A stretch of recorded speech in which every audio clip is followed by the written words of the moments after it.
Jamais abandono, solidão, infortúnio. Deus permanece contigo. Ele é o fulcro gerador de poder, em torno do qual tudo e todos gravitam. Dele a linguagem positiva, atuando à distância no equilíbrio cósmico, na força de atração das moléculas. Magneticamente a ele atraídos, estamos associados uns com os outros na grande obra de regeneração. Sua ação se expande e produz efeitos que se devem realizar através dos fenômenos vivos da natureza. Quando as circunstâncias se apresentam aziagas, fomentando sombras e amarguras, quando as enfermidades predominam, diminuindo as resistências, quando as necessidades se multiplicam em turbilhão de quietudes, quando os apodos invistam sem piedade e todos se tenham ido, Deus permanece contigo. Quando o homem cai, há um distúrbio no equilíbrio universal.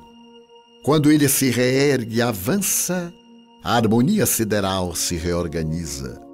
Tu és um cosmo no universo, e as leis que te regem o destino impõem-te a gravitação harmônica em torno do astro-rei. Deus aí permanece. Condutores orientam o passo, mestres conduzem o ensino, leis governam a vida. A tua vida escreve páginas que irão influenciar outras vidas, nelas permanecendo como exemplos, estímulos ou derrotas. Deus permanece sempre guiando-te e fortalecendo-te para o fanal feliz. Não o duvides, nem o desconsideres. Descobre-o, pois que ele permanece contigo.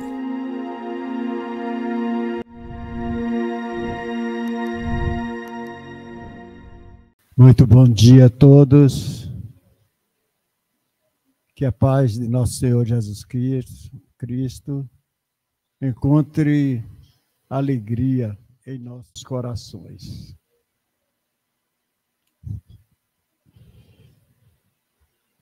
A Casa da Fraternidade hoje fará realizar uma palestra com o tema Bem-aventurados os pobres de espírito. O nosso irmão Adilson Fonseca.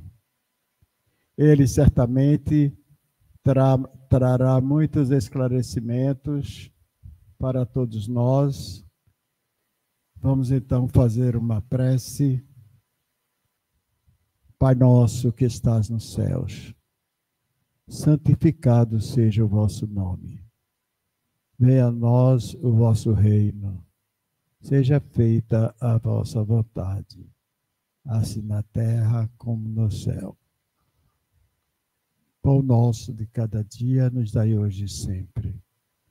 Perdoai as nossas ofensas, assim como nós perdoamos àqueles que nos têm ofendido. Não nos deixeis cair em novas ou velhas tentações, e livra-nos, Senhor, de todo o mal. Que assim seja. Por favor, Adilson. Bom dia. E dizem, temos que refazer esse conceito, dizem que espírita não acorda cedo. Pelo que eu estou vendo aqui, acordam mesmo com chuva. Mas o que é ser pobre? Bem, o conceito de pobre é o que não tem, é o despossuído. O conceito de rico é o que tem. Mas observe bem, nós usamos o verbo ter. E nós nos referimos à materialidade. Então, ter dinheiro, ter posição social, ter um status na sociedade, enfim, ter, possuir. E esse é o rico, e o que não tem, o oposto disso, é o pobre. É o nosso conceito que a gente faz. Mas o que é que Jesus, já que nós não temos, por que é que Jesus diz bem-aventurados? Bem, para entender um pouco mais isso, a gente recuou um pouco nas próprias assertivas do mestre e a gente vê que logo quando ele é indagado sobre o que ele estaria fazendo aqui, quem era ele, por que que ele se referia a um reino, Jesus disse que o reino a que ele se referia não era deste mundo. Meu reino não é deste mundo. Bem, se não é deste mundo, então não é da materialidade a que estamos e estávamos acostumados. Para entender que esse reino não é, que o reino não é deste mundo, como Jesus se referia, é preciso entender que todo aquele conceito que nós fazíamos do ter poder, por exemplo, não fazia parte deste reino. E que neste reino que não é deste mundo, da materialidade, é preciso ter outras qualidades. E outras qualidades significa despossuir a materialidade. A materialidade ela não passa a ser o essencial, ela passa a ser um acessório, um meio, mas não a finalidade. E aí começamos a partir daí a entender por que é que Jesus se refere tanto aos pobres de espíritos, que eles terão ou herdarão o reino dos céus.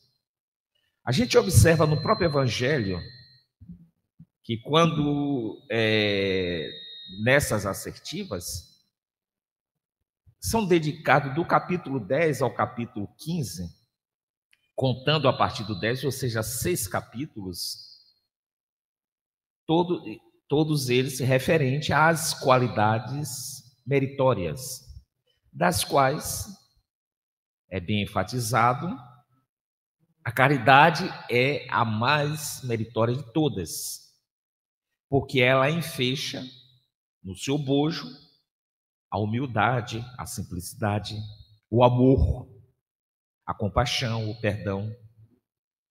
Todas essas qualidades que nós buscamos, inclusive o desapego, para que atinjamos e adentremos no reino dos céus.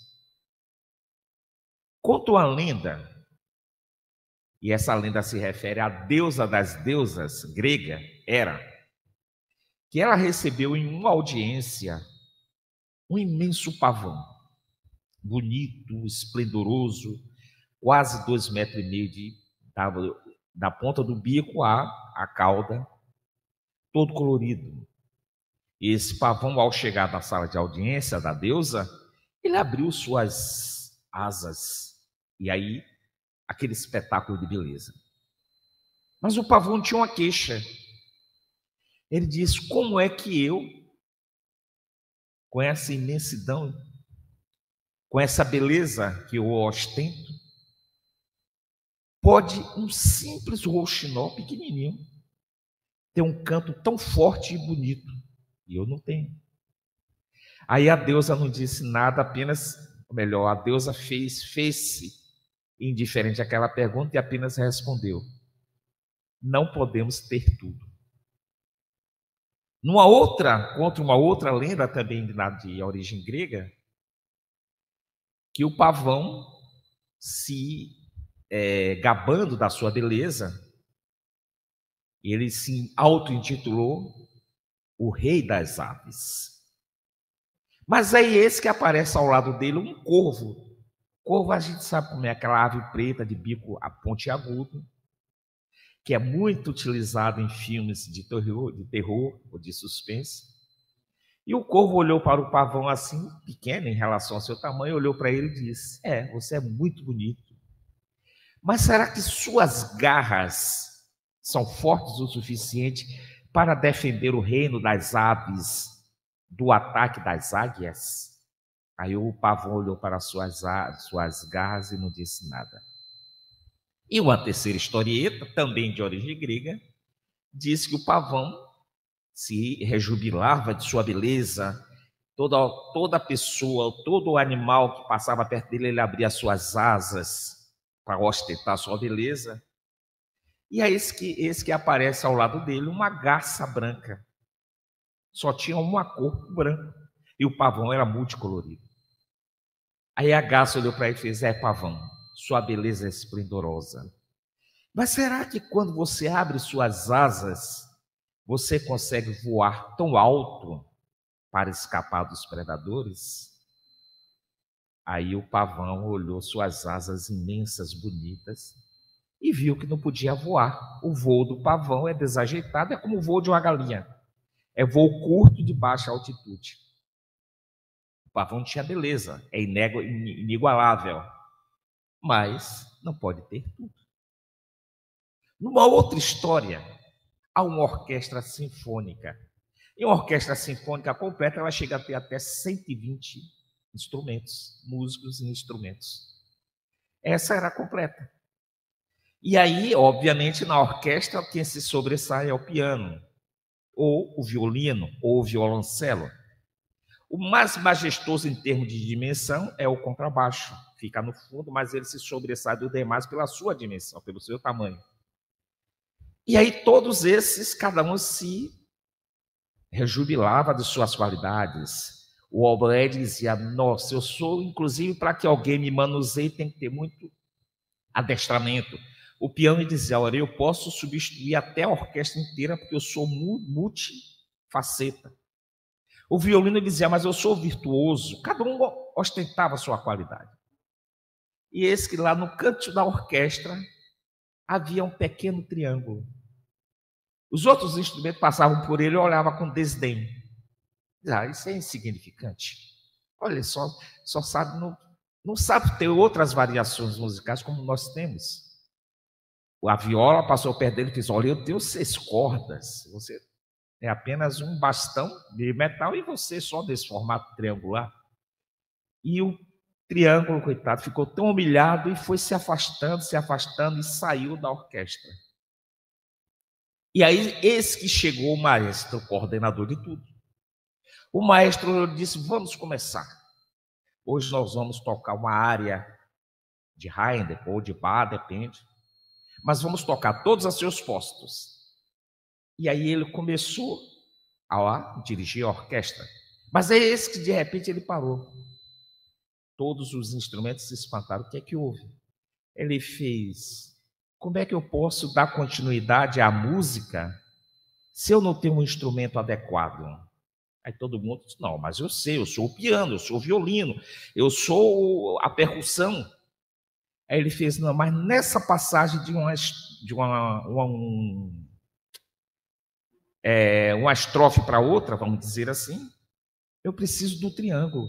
Sem ele, eu não posso fazer nada. Cadê o triângulo?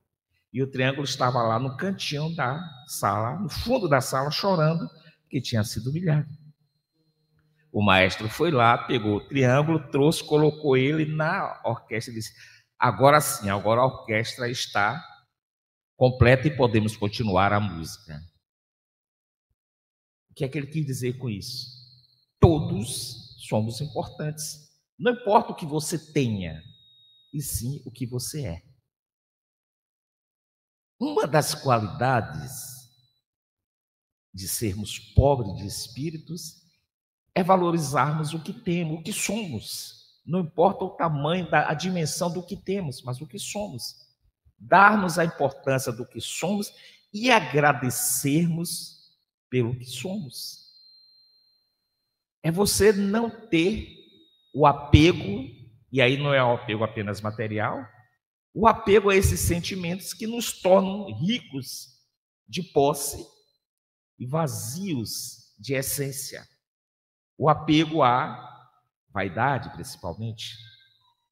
O apego ao acúmulo, ao orgulho, ao egoísmo, à intolerância, porque nós não admitimos que o outro pense diferente da gente, que o outro tenha posições que diferem da nossa.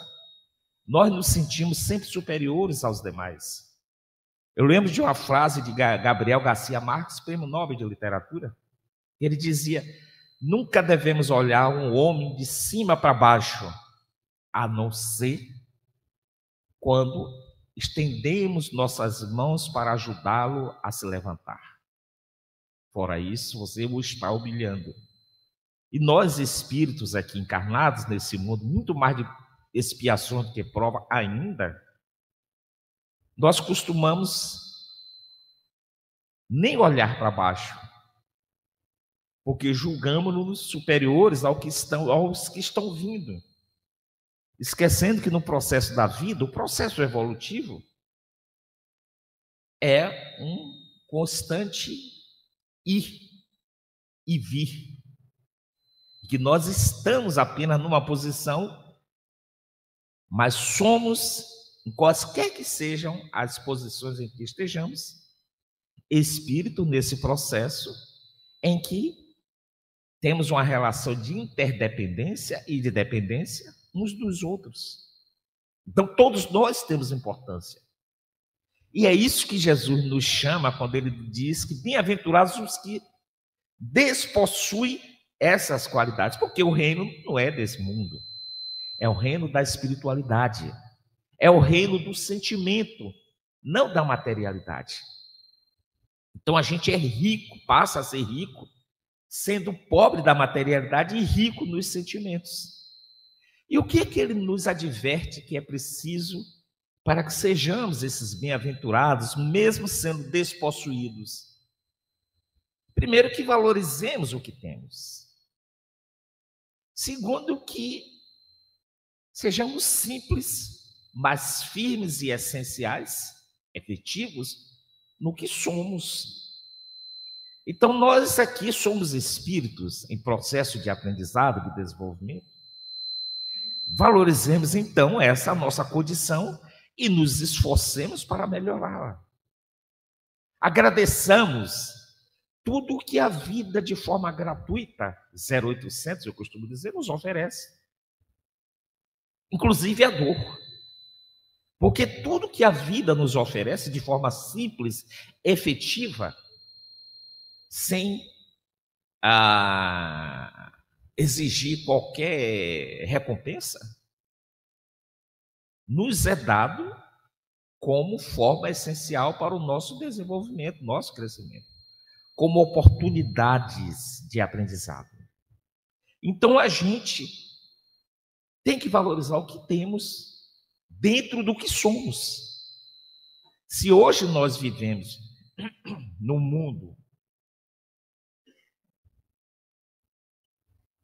em que passamos por uma série de dificuldades, aprendamos com essas dificuldades e extraiamos das nossas essências aquelas qualidades com as quais Jesus nos convida a possuir, a exercê-las, a vivenciá-las. A simplicidade, a humildade, a tolerância, a indulgência. Porque todas essas qualidades que nos caracterizam da essência do ser e não do ter, elas estão inerentes a todos os outros. É como uma orquestra. Não importa se você é o piano ou eu seja o triângulo, ou um pequeno fagote, ou uma harpa, um clarim ou um clarinete, eu vou ter a mesma importância em diferentes situações, em diferentes contextos, dentro do conjunto da orquestra. Sem a minha participação, a orquestra não estará completa como de qualquer outro. Então, nós somos essenciais, independente do que temos, mas pela importância do que somos.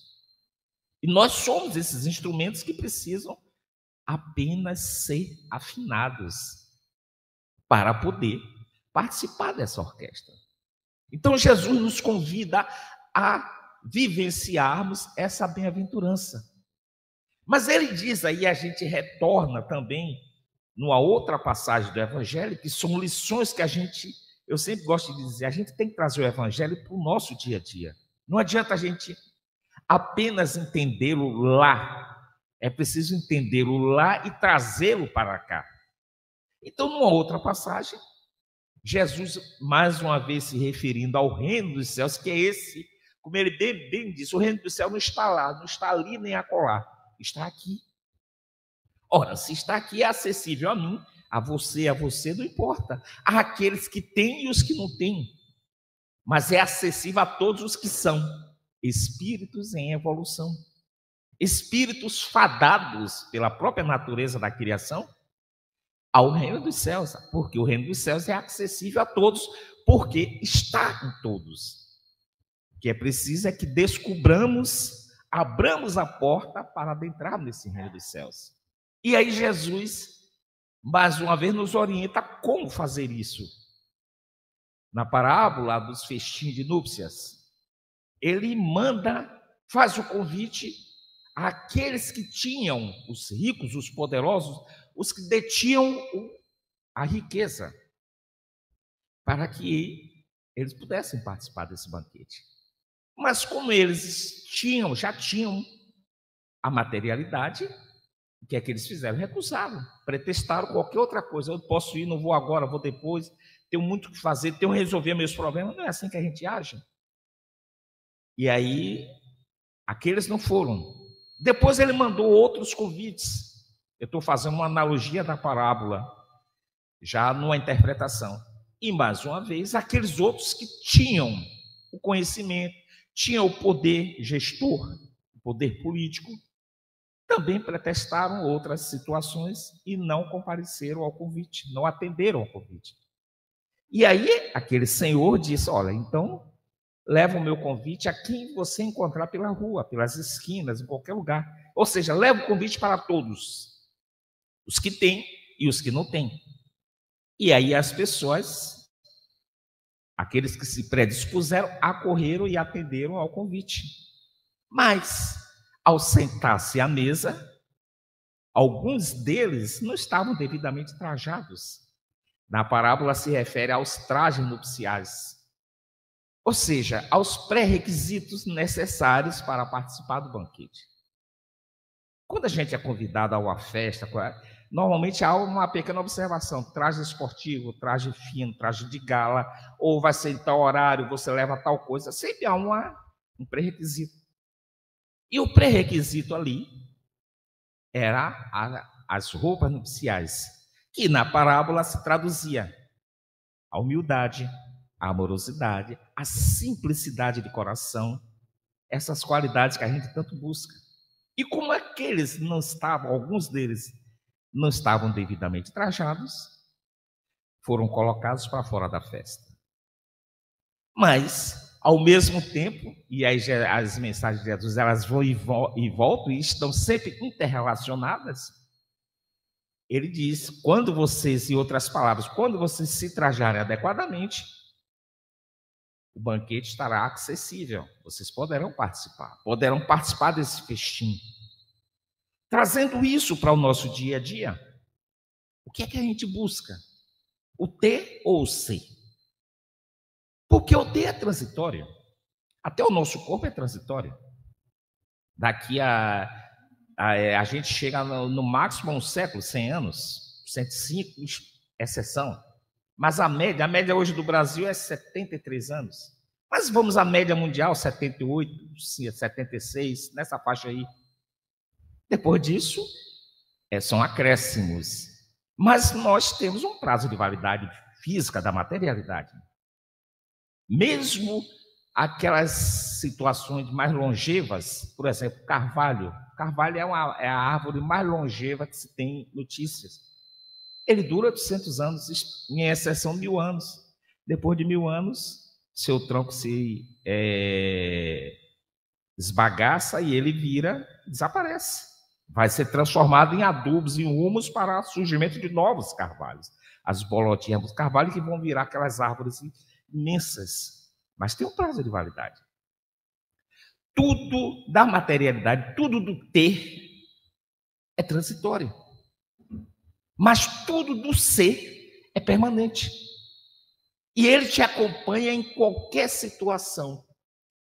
Ah, mas o que eu sou ainda não me permite adentrar no reino dos céus. Bem, Dante imaginava o sétimo céu, sétimo céu.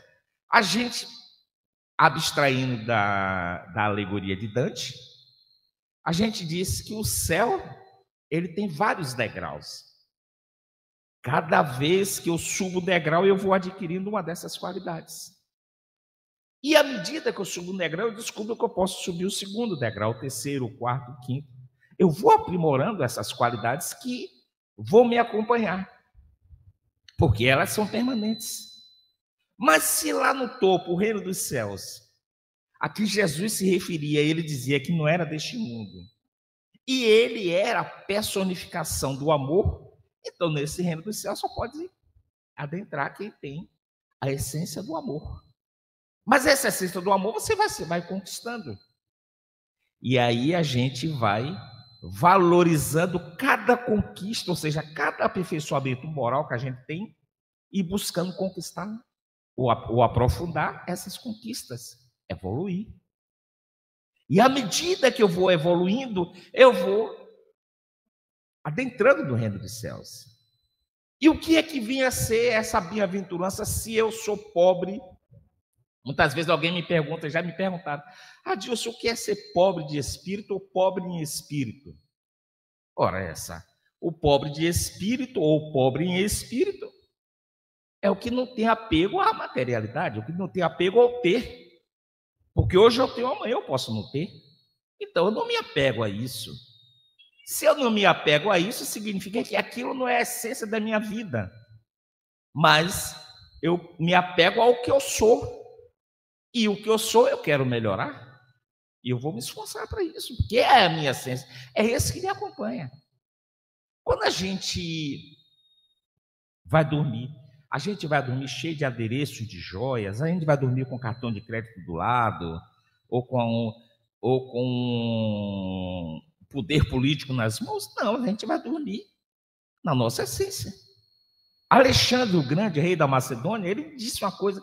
E é história, ele disse que antes dele morrer, ele chamou um médico e disse, olha, eu chamou o seu conselheiro e disse, olha, eu quero que me traga o melhor médico, eu quero que no meu funeral, o caixão percorra todas as ruas do meu reino, eu quero que eu vá deitado no ataúde, com as mãos do lado de fora, e eu quero apenas um manto, porque eu quero ir sem nenhuma roupa imperial, nenhuma joia.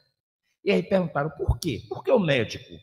Ele fez, porque eu posso ter o melhor médico do universo. Porque o universo naquela época se restringia àquela região da Macedônia até os limites da Índia. Todo o Mediterrâneo ao limite da Índia, da Ásia. Ele dizia, porque eu posso ter os melhores médicos. Mas o melhor médico não pode evitar a minha morte. Sim, mas e por que é que você quer que o funeral percorra as ruas do seu reino? Ele fez para que as pessoas vejam. Por isso eu quero ir com as mãos do lado de fora, e eu quero ir sem roupa, apenas um manto me cobrindo, para que as pessoas vejam que eu vim ao mundo sem nada de material. E vou retornar sem levar nada de material. O que ele está querendo dizer com isso? Que o ter é transitório. E a essência para ele não comporta nada de transitoriedade. O que ele levará para o outro mundo, que era a visão que ele tinha, era a essência da sua vida, do que ele era e não do que ele tinha. E o que a gente leva para a espiritualidade? A gente leva o que a gente é. A gente não leva nada do que a gente tem. Então eu passo a ser pobre do que eu tenho. Mas aí no inverso eu passo a ser rico do que eu sou. Porque é a minha essência. Mas se o que eu sou ainda não atende aos pré-requisitos, eu vou procurar aperfeiçoar o que eu sou. Por isso a gente se esforça. Por isso vocês estão aqui, não por mim, mas para tentar extrair alguma coisa de positivo que vai acrescentar nessa melhoria do que eu estou falando, ou do que a gente se refere ao Evangelho. Por que a gente busca o reino dos céus? É porque alguém mandou? Não. É porque a nossa essência de vida nos impele ao aperfeiçoamento do que a gente é. não do que a gente tem. Porque o do que a gente vai se esvair quando a minha materialidade sumir, desaparecer. Então, o pobre de espírito, ele não é apegado. E o nosso grande desafio é se desapegar.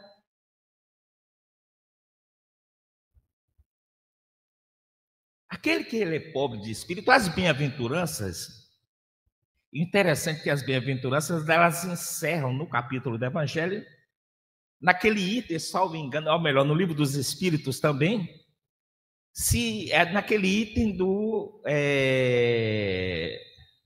perfeição moral.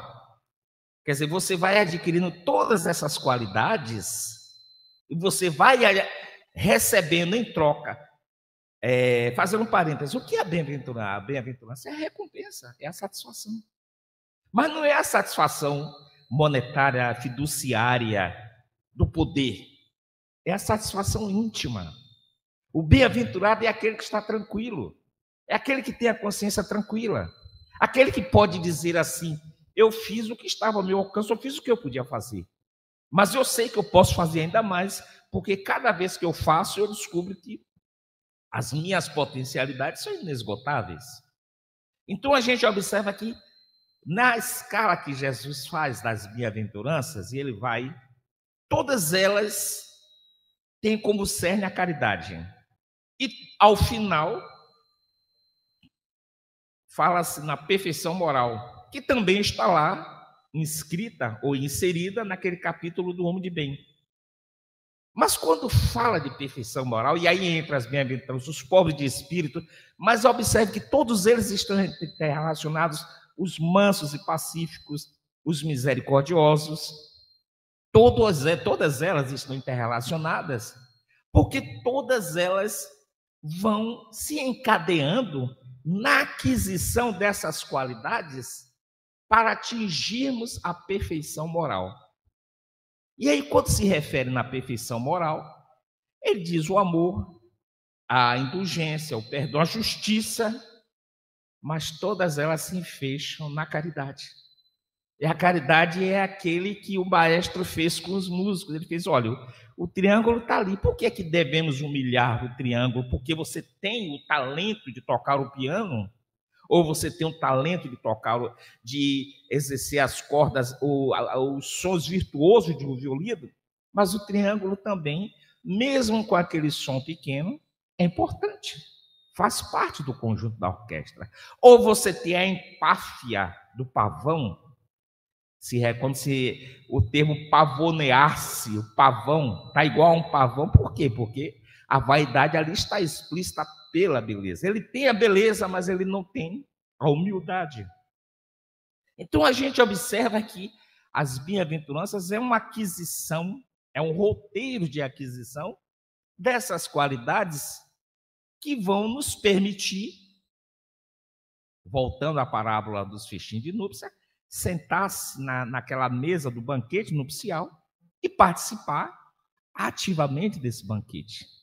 Por quê? Porque a gente já adquiriu essas qualidades sem estar preso ao ter a materialidade. Porque ali passa a ser a sua essência. E observe que o pobre de espírito, por mais que ele tenha, quando ele é o pobre de espírito, ou seja, ele é desapegado, ele é simples, ele tem uma outra qualidade. E aí a gente observa que está ligado à caridade. Ele não cobra recompensa. A recompensa vem naturalmente. Nós temos grandes cientistas, muitos deles expoentes famosos ao longo da história, mas ao lado desses cientistas estão seus auxiliares, aqueles que se predispuseram a trabalhar anonimamente. E esses se dedicaram tão igual ao cientista que colocou seu nome na descoberta de determinado experimento. Na parábola do óbolo da viúva, é interessante, e aí Amélia Rodrigues complementa, que as pessoas de Jesus chamaram seus apóstolos para justamente mostrar a diferença entre o T e o C, as pessoas se admiravam com a quantidade de oferenda que eram colocadas naquele gasofilaço, que é uma urna. Então, alguns colocavam uma quantidade maior, joias, oferendas diversas, e cada um se admirava. Olha, fulano de tal colocou tanto, olha como aquele dali é caridoso, porque ele colocou tanto. E aí chega aquela pobre viúva com apenas um dinar, que era uma moeda, né? E coloca, faz suas reverências e vai embora. E aí Jesus diz, olha ali o exemplo. Por quê? Porque a essência dela não era o que tinha, era o que era ela. E o que tinha para ela, que era a única moeda, não era a sua razão de vida. Porque a sua razão de vida era a fé que ela depositava, dando o que ela tinha. Agradecia, porque ela coloca o dinar e faz o agradecimento ao Deus. Mas aí a Amélia Rodrigues complementa. Depois que todos saem, parece lá ao fundo do templo, uma outra idosa, varrendo o local, limpando a sujeira daquelas multidões, daqueles frequentadores. E ela fazia aquilo alegre, cantando. Aí a Amélia Rodrigues diz, aquela ali ainda é mais meritória. Não que a outra não tivesse menos, mas aquela ali é mais. Porque ela nem a moeda ela tinha. A única coisa que ela tinha para oferecer era a sua voz e sua disposição de trabalhar. Mas a essência dela era a fé que ela depositava e o agradecimento que ela cantava, estava alegre, com o que ela tinha. Então ela não ostentava, não tinha o apego à ostentação, ela não tinha o apego ao poder, ao ter. A sua simplicidade era o ser. E todo pobre de espírito não é o pobre despossuído da materialidade. É o pobre despossuído do apego. E nós somos apegados, principalmente ainda à materialidade, mas aos sentimentos da materialidade. A inveja, a cobiça, vaidade, então. Vaidade, muitas vezes a gente confunde vaidade com orgulho. Eu me orgulho do que eu faço de bem, mas eu não me orgulho dos meus equívocos. Então a gente diz assim, eu estou com orgulho ferido porque alguém jogou a verdade na minha cara e aquilo me feriu o orgulho. Não, não feriu o seu orgulho, feriu sua vaidade. Porque você não admite ser contrariado. É o pavão que diz, como é que eu todo esplendoroso, um pequeno roxinol que é desse tamanho assim, tem um canto mais poderoso do que o meu e é mais apreciado do que o meu. Ora, porque eu não posso ter tudo que eu tenho, tudo que eu quero. Aliás, existe até um ditado que diz, você não tem tudo que quer. Você tem o que você merece e o que você pode ter. Porque dentro do que você tem e o que você pode ter, é o que você vai poder usufruir. E às vezes a gente tem tão pouca coisa da materialidade, do conhecimento, mas para que a gente aproveite o pouco que a gente tem para melhorarmos aquilo que nós somos. Então a vida ela nos dá essa lição, a natureza nos fornece essa simplicidade do desapego. O que é que uma flor faz? Ela está ali, enfrenta todas as dificuldades da semente para romper a camada do solo, crescer, superar as dificuldades, as ervas daninhas, as formigas e todas, a própria intempérie da chuva, do sol. E depois ela nos oferece, sem cobrar, a beleza da flor e o perfume dessa flor. E depois, quando ela fenece, ela propicia, ela se doa através de adubo, de fertilizante, de humus, para que outras flores possam também florescer e nos continuar oferecendo essas belezas. O que ela pode, o que é que ela não pode oferecer? A flor, o perfume. Não mais do que aquilo, mas o que ela pode fazer. Então ela não se envaidece com aquilo, porque ali ela compartilha com as abelhas que vão, com os passarinhos que vão fazer a polinização, com o próprio ambiente em si, da harmonização do ambiente. Enfim, ela não se vangloria daquilo, ela compartilha o que ela tem. Então ela é simples, ela é humilde. Dizem que Dizem que o oceano cobre 70% da superfície do nosso planeta. Mas aí conta-se que o oceano é a expressão da natureza mais humilde.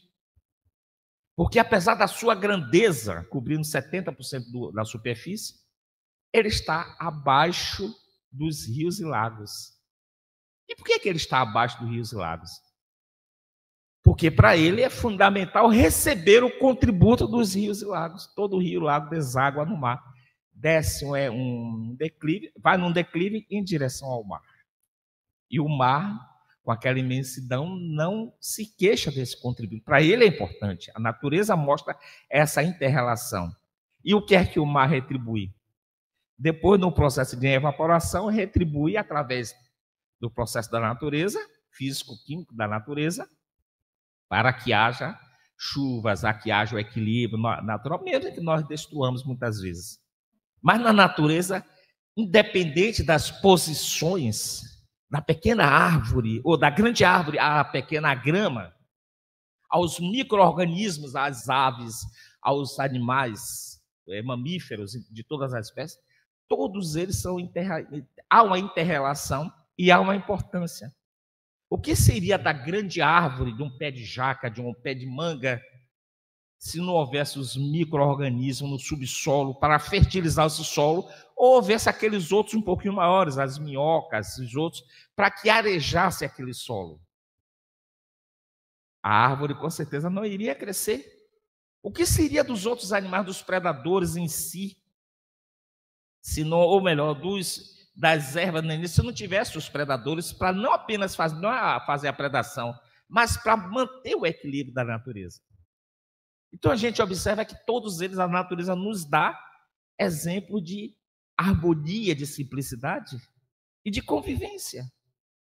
E só convive harmonicamente aquele que é o pobre de espírito, que ele não é apegado às suas convicções, ele tem suas convicções, ele tem suas posições, mas ele entende a importância dos demais, dentro dos contextos das peculiaridades de cada um.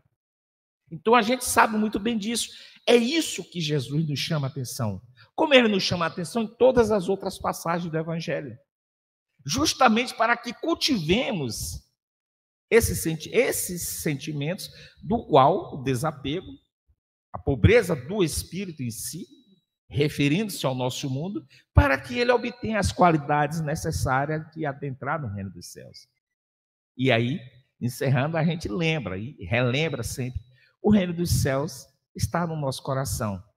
Se a gente quer modificar as nossas atitudes para que adentremos no reino dos céus, o passo fundamental e essencial é trabalharmos, aprimorarmos, sublimarmos os nossos sentimentos. Porque as nossas atitudes são meros reflexos dos nossos sentimentos.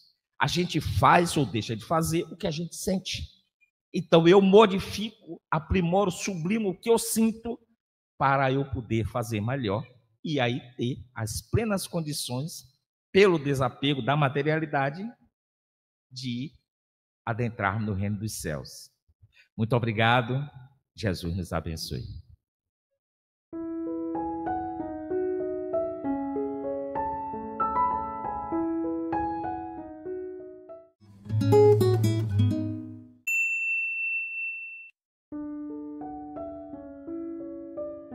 Vamos nos preparar para receber a boa energia proveniente dos representantes de Jesus. Sente-se em posição confortável e com a coluna ereta e respire de forma lenta e profunda. Inspire e expire. Continue respirando assim. Disse Jesus: nenhuma das ovelhas que o Pai me confiou se perderá. Assim, mesmo vivenciando dificuldades e problemas, Ele sempre está conosco. Disse também Ele: vinde a mim, vós todos que andais em sofrimento e vos achais carregados, e eu vos aliviarei. Tomai sobre vós o meu jugo e aprendei de mim, que sou manso e humilde de coração, e achareis repouso para as vossas almas, porque o meu jugo é suave e o meu fardo é leve. Jesus cuida de cada um de nós. Agora, confiantes na presença de Jesus e seus representantes, prepare-se para receber a assistência espiritual que você necessita. Oremos a oração que Jesus nos ensinou. Pai nosso que estais no céu, santificado seja o vosso nome, venha a nós o vosso reino, seja feita a vossa vontade, assim na terra como no céu. O pão nosso de cada dia nos dai hoje, perdoai as nossas ofensas, assim como nós perdoamos a quem nos tem ofendido. E não nos deixeis cair em tentação, mas livrai-nos do mal. Que assim seja. Permaneça em silêncio, escute a música e deixe ela penetrar em seu ser. Enquanto isso, a equipe de benfeitores espirituais lhe aplica as boas energias que irão lhe fortalecer para enfrentar todas as dificuldades da sua vida. Visualize uma grande luz que se dirige para você. Ela lhe envolve desde a cabeça, passa pelo seu tronco, até lhe envolver todo o corpo. Permaneça usufruindo desta boa energia e ore em silêncio.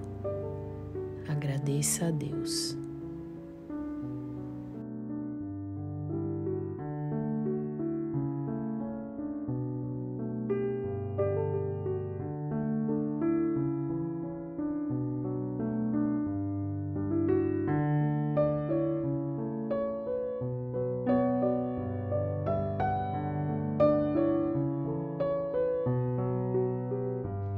Lentamente, retorne a atenção para o seu entorno. Para manter a boa energia na sua vida, ore ao acordar e sempre que se lembrar durante o dia. A oração é a nossa ligação com Deus. Leia o Evangelho todos os dias. Ao se deitar para o repouso do corpo físico, ore mais uma vez. Deus nos proteja a todos. Fiquemos em paz.